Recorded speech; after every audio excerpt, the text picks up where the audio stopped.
Lagos, Nigeria, many thanks for staying tuned.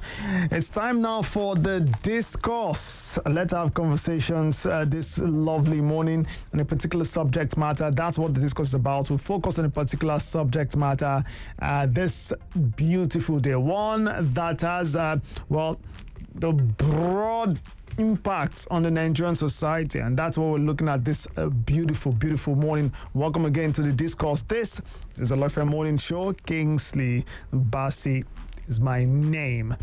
Well, today we'd like to look at the state of opposition politics in the country. Yes, we run a democratic system. Yes, a system where democracy thrives, and it thrives on robust debate, on strong opposition. Some people have said that opposition parties in the country are not doing enough to challenge the status quo. And by status quo, I mean the incumbent government, the ruling or governing party. Is it that the opposition in the country is weak? Or is there a strategy here that they're using that the public, isn't seeing? Is the ruling party simply too dominant? Or maybe it's the fact that opposition parties have lost their political bite.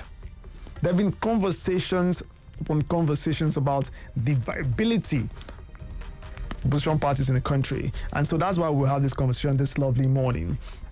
And guess what? Just last week, when certain political figures gathered in Abuja for a dialogue, they had talked about the fact that certain political figures, some within the All Progressives Congress, were doing what they can to suppress the powers of the PDP, for example, or of opposition parties in the country. And so today we thought to have that conversation. Let's talk about the state of opposition politics in Nigeria. I'm joined this morning by one who knows a lot about things like this. He's the National Secretary of a political party. Yes, I'm talking about the National Secretary of the New Nigeria People's Party, Discourse. He joins the conversation virtually this morning as we examine what his party and indeed the opposition parties in the country, what they are doing to keep the government of the day on their toes, or to literally put their feet, not literally, to put their feet to the fire. A very good morning to you, Discourse Layoku. Thank you so much for joining me this morning. Are you there, sir? Okay, he joins me virtually. I suppose he's muted.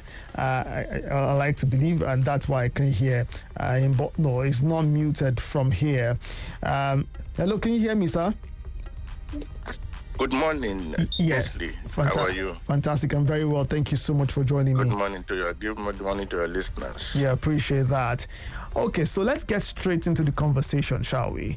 We're looking at this perceived docility of opposition parties in the country. Is this real? Is this a mere misperception? Why does it look like the government of the day, there's nobody putting them on their toes? There's really no body saying, or even if it is being said, the pressure is not there. People feel like opposition parties should be doing more and not just wait for 2027. What, as the National Secretary of the New Nigeria People's Party, your party had claimed to be a great alternative to the big parties in 2023. But it's 2025. It feels like you've gone quiet. What's happening?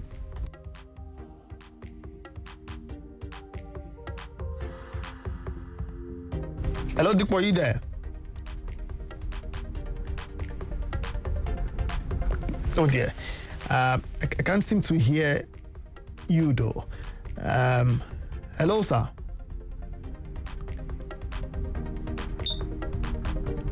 Oh my.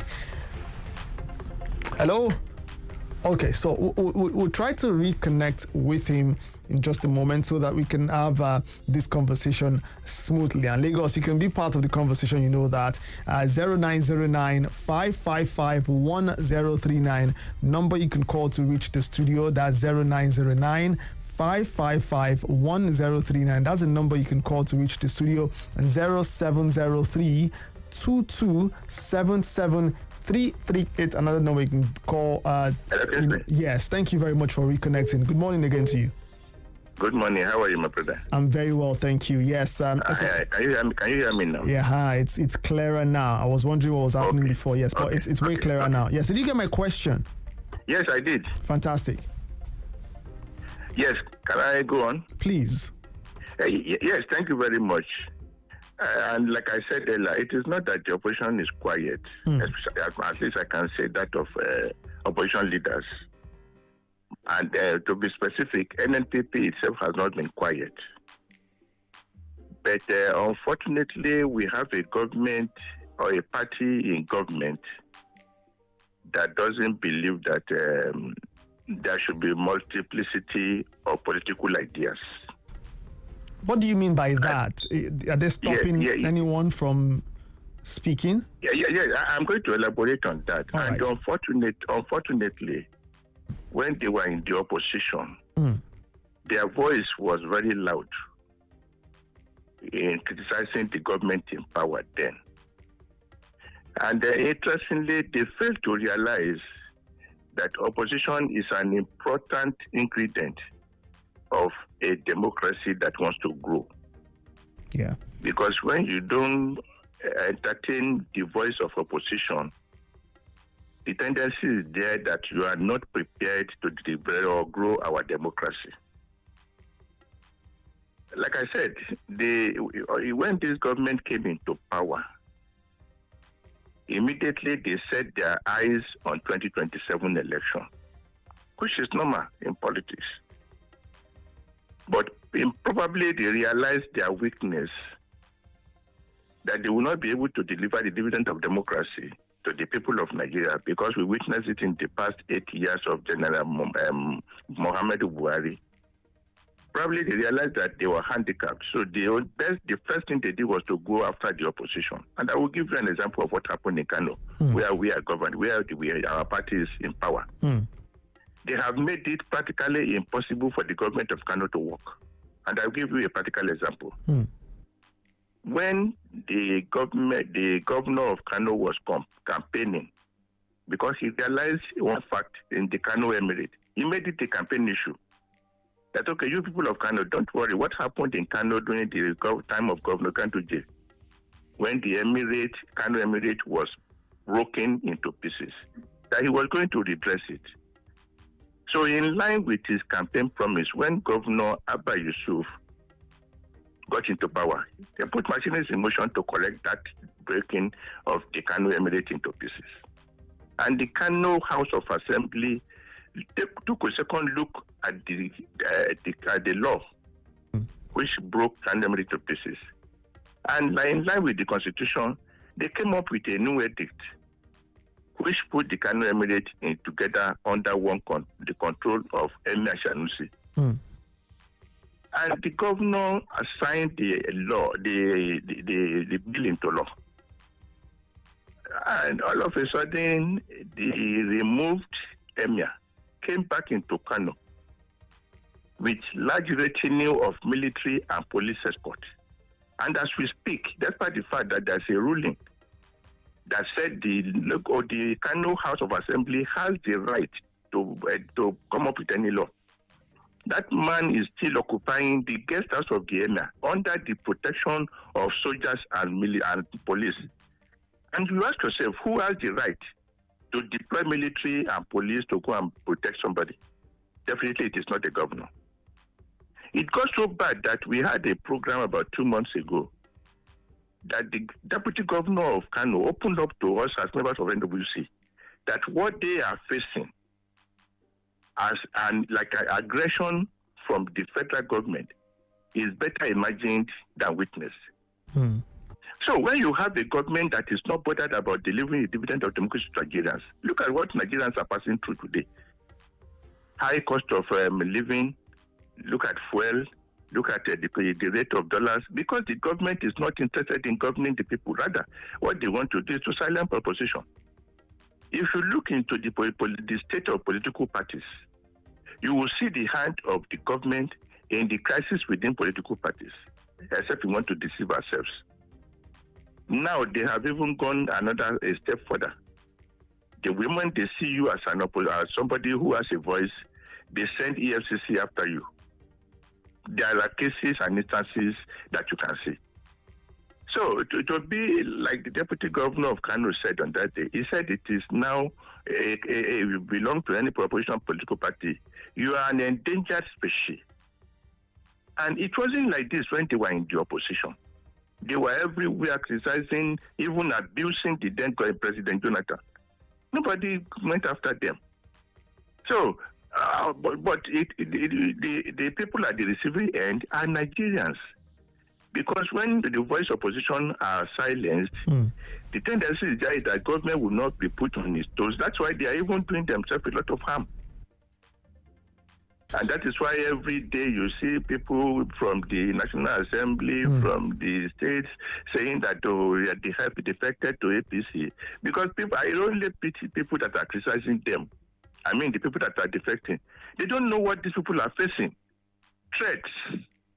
It's only those people who refused to defect that you see FCC going after them. But like we always say in Nigeria, it is a phase.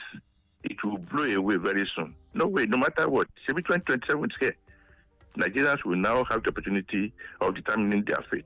But the sum total is that to be an opposition in Nigeria today, it is not a Tea Party. It is not. So the Labour Party presidential candidate in the 2023 general elections and former governor of Anambra State, Peter Obi, had mentioned something like that. I think that was January 1 in his broadcast to the nation, to Nigerians. Hey, after President Bola Tinubu did same, or did his, he then released a statement, and he did say that it is difficult really to be in opposition in Nigeria now in these times with this administration in power, and you are confirming that too, yes? Yes, of course. Because even some of your friends will be telling you that they want to limit the extent of rapport or interaction they want to have with you, because some people are watching them. It is as bad as that, but Nigerians don't know this. Wow. It is as bad as that. But like I said, it's a phase. It will blow away, no matter what. So I mean, there are political ways to handle this, aren't they? I mean, you're a politician, you play actively in this space. What are you doing, as the opposition to ensure that your voice is not suppressed as a political party? Because for Nigerians, again, the perception is there that they are waiting till 2027 to come request for vote, when now you cannot tackle the government. So what will you do to convince Nigerians? What are you doing to convince Nigerians to say or think otherwise? So it's not just 2027 or 2026 months before 2027. We're seeing different parties spring in our faces again.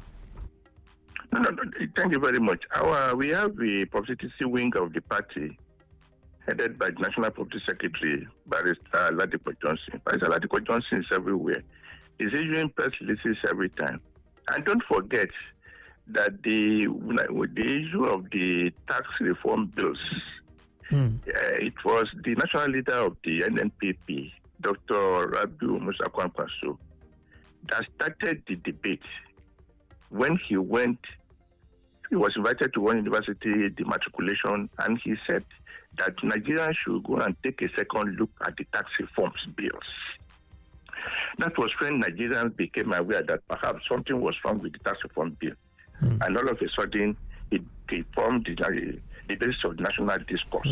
I'm sorry, Diko. I'm so sorry. We need to go on a short break. We'll be back in a moment to continue the conversation. Okay. Lagos, stick around. The budgeting for rent and the allowances and the furniture for National Assembly members. Bearing in mind that all members of National Assembly, the rent, the housing allowance, furniture allowances, they have that already in their remuneration. Start your day informed with our exhilarating segments, which includes the newsstand, where we break down the headlines that matter to you, sports updates, where we cover the scores, highlights, and everything you need to know about your favorite teams. Engage in thought-provoking conversations during the discourse, where we tackle the pressing issues of our time. Nigeria is relatively poor. Before, we used to buy cars as necessities in Lagos. Now 3,000, 5,000 is 5 liters of petrol. You know, it will get you to work, but it will get you back home. The Industry Hub, where we bring you expert insights and trends that shape the market. And finally, Social Buzz, where we catch up on latest trends, viral moments, and topics making waves on social media. Tune in to Law FM 103.9 every weekday from 6 a.m. to 9 a.m. to join the conversation. The station for knowledge and entertainment. Who says the law has to be boring? Not on our watch.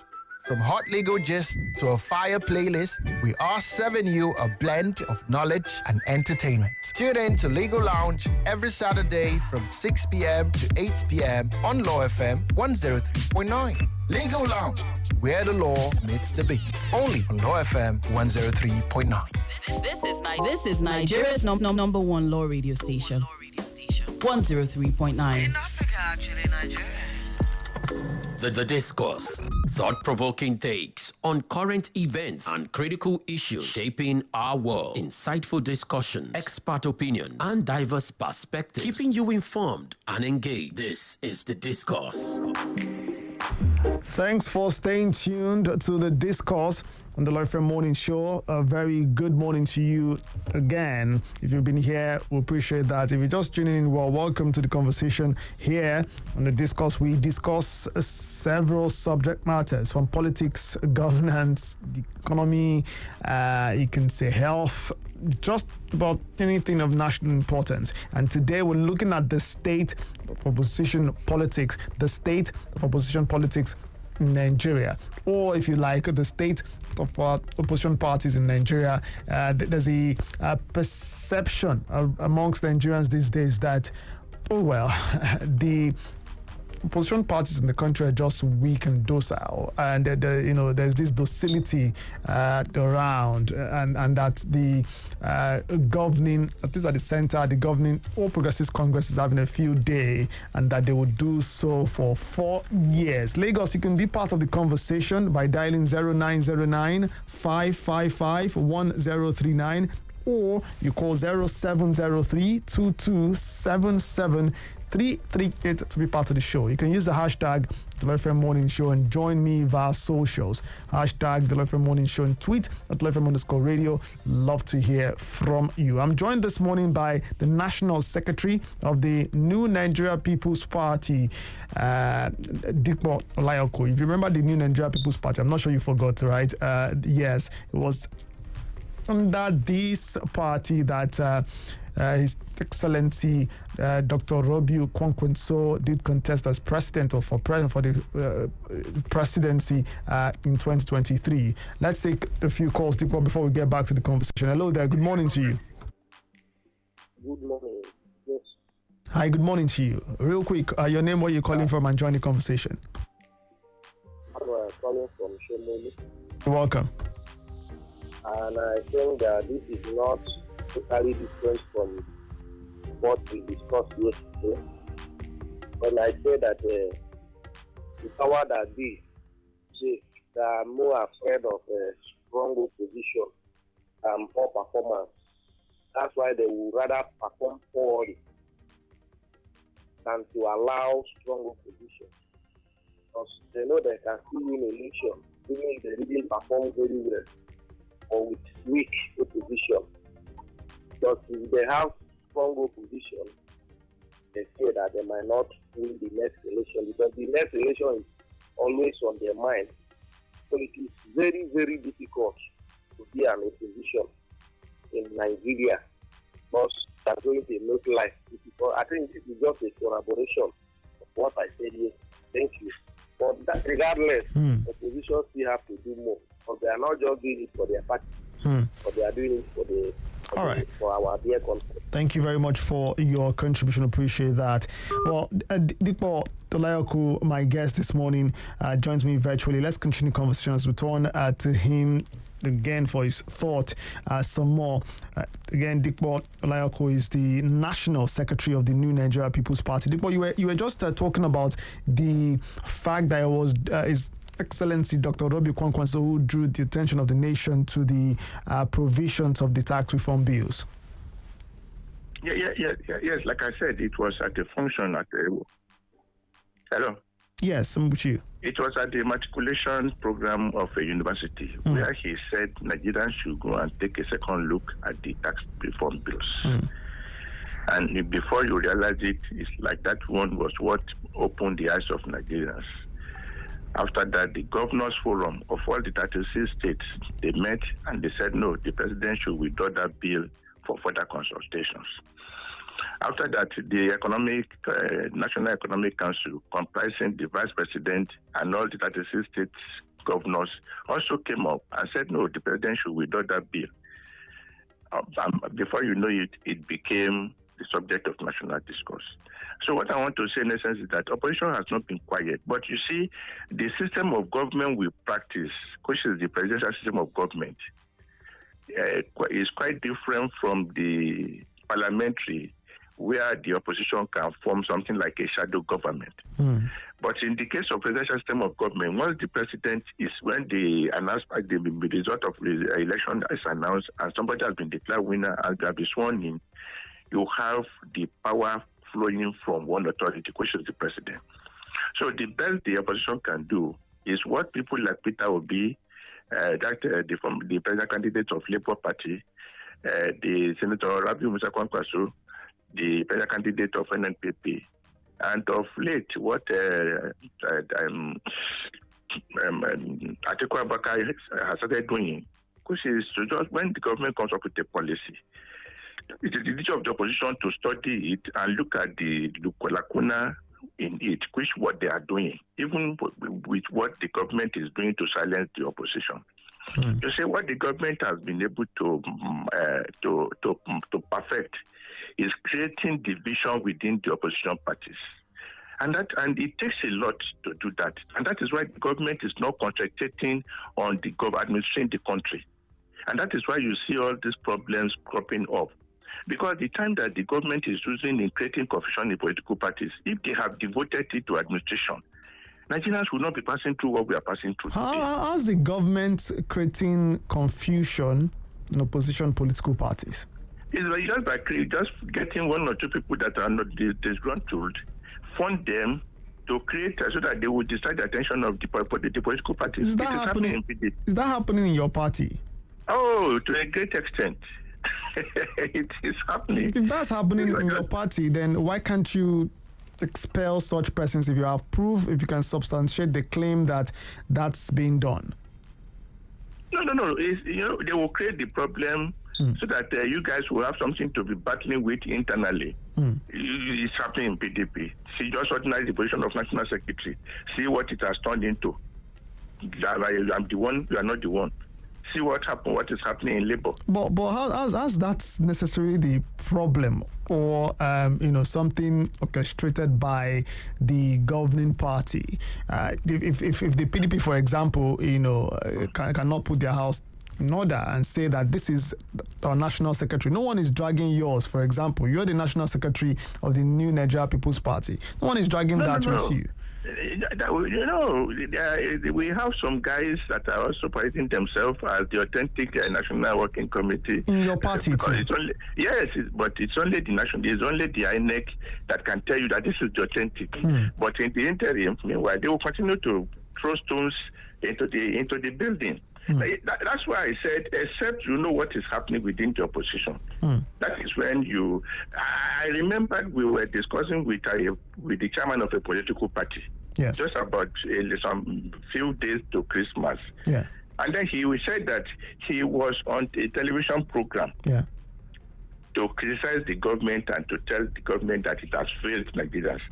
He said that by the time he got out from the studio, he had withdrawn his security details. he only discovered that it was at the mercy of whoever wanted to attack him. It is as bad as that. You see, unfortunately, I'm sorry, this was last December. This December 2024. He said by the time he came down, they had withdrawn his security details. What political party is this? No. Let's just go into that. All right. He's the chairman of a political party. All right. I'm telling you. Very quickly, yes, because we need to wrap in just a moment. Lagos, you can join the conversation taking your calls 0909-555-1039 and 0703-2277-338 number to call as well to be part of the show. There are talks that the way to defeat the governing party, and of course that will be determined by Nigerians and the choice the Nigerians choose to make come 2027. But like 2014, there are talks that the way to do that is for parties, opposition political parties, to join forces. Can you confirm that there are conversations like that with your party, with your presidential candidate, your flag bearer in the 2023 general elections? No. The conversation, dialogue, talks, they are very regular ingredients of democracy. People talk, even as we speak today, APC people are also talking to some people to join them. They call it membership recruitment. Then for elections, you can go into alliance, merger, or some sort of collaboration, which is necessary. It happened in 2014, like you already observed, which made it possible for APC to dethrone the PDP. Politicians are always talking. That is why you see people moving from one political party to the other. But the shape will now be determined by the assignment ahead of politicians. So politicians are always talking. And because the essence is there is a need for Nigerian politicians that still have conscience to rescue Nigerians from this ruleless government that is in power now. Some years back, I never imagined that in my lifetime I will buy petrol in Nigeria at 1,000 naira per liter. When we were traveling to countries like Kenya, to countries like Tunisia, or what do you call it, Ethiopia, some years back, I never imagined to get to that. We will never imagine that our Naira will go for 1,600 naira to $1. Nobody ever imagined it. On petrol, didn't you support subsidy on petrol? Are you not in support of the removal of subsidy? My dear brother, I was in Lagos in 2012. I took part actively. I mean actively in the protest against subsidy removal of President Jonathan from 65 naira when he only moved it to 141 naira. For 7 days we were on the street. I am Kipo Layoku. So there is no way I will ever support subsidy removal. I will never. That will make Nigerians to be buying fuel at 1,000 in Abuja. When you go on social media, you will see Dangote / petrol price. Yes. You will say Dangote crash petrol price. But in Abuja, I still bought yesterday at 1,050 naira.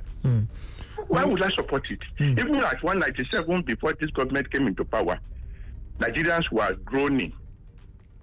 Are you getting my point? It is a lazy government that looks for the easiest way out in the problem. Any government that knows what it's doing must consider the implication of its program on its people. See what Nigerians have been reduced to since May 29, 2023. We mustn't continue to deceive ourselves. All right. The essence of government is to provide welfare and security and welfare for the people. That is what the Constitution says. Any other assignment is secondary. Okay. The primary assignment of government is in Section 14 of the Constitution. Okay. Well, because we've got to go soon, as a matter of fact, it's time to wrap the conversation.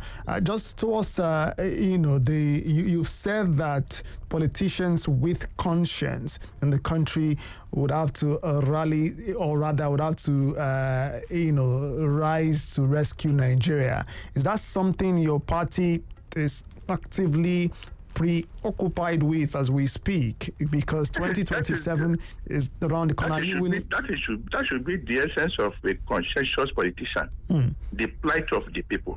Not right. what Nigerians are going through today. Okay, I guess where my question, what my question is about is this talk around a merger. Is your party going to merge with other political parties towards 2027?